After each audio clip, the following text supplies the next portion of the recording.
ձեր դիրքորոշումը պաշտպանների ներկայացրած միջնորդության վերաբերյալ։ Պատվարժան դատարան։ Ուրեմն մենք ձեզ դիմում ենք պատվարժան դատարան։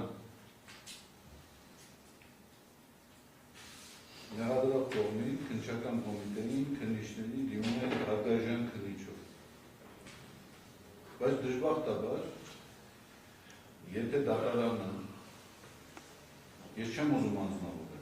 եւ քննչական կոմիտեն արժանի լինեին այն դպրոցին, որով մենք իրենց կոչում ենք, ես այստեղ չէի գտնում։ Ինչու համար եմ ես սա ասում։ Ամբողջ մեղադրանքը կառուցված է ինչ-որ մարդկանց ցնորքների հիման վրա։ Իմ փաստաբանը իրավական ձևակերպումների վրա կառուցված փաստարկներ բերեց։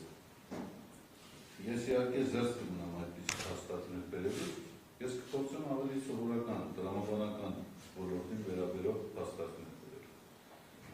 Ստացվում է մի իրավիճակ, երբ չկա հանցագործության իրեղեն ապացույցը, չկա տուժողը, բայց կա պատվիրատու, չկա իրականացնողը, բայց կա պատվիրատու։ Ես ներկայացնում եմ որպես պատվիրատու, անցյալ անգամ տեղյակ դարձանք, որ թմրանյութ անգամ կորել է, չկա մարդը, որ ստացել է այդ թմրանյութը, չկա մարդը, որը որ տեղադրել է,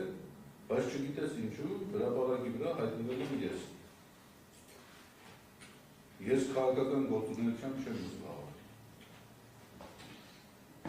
բայց մաքուր քաղաքական հետապնդման բաղադրիչներով, էլեմենտներով կառուցված գործով։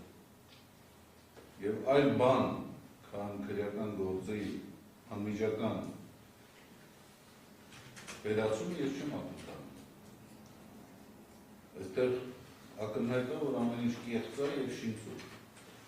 Եվ եթե դատարանները մինչև այս պահը գտնվեին իրենց բարձրության վրա եւ քննիչները բավարար դատախազությունը բավարար անաչառ գտնվեր, պատվիրակված չլիներ, մենք այդ վիճակը չենք գտնի։ Հետևաբար ես ուրիշ ակնկալություն չունեմ, ուրիշ պահանջ չունեմ։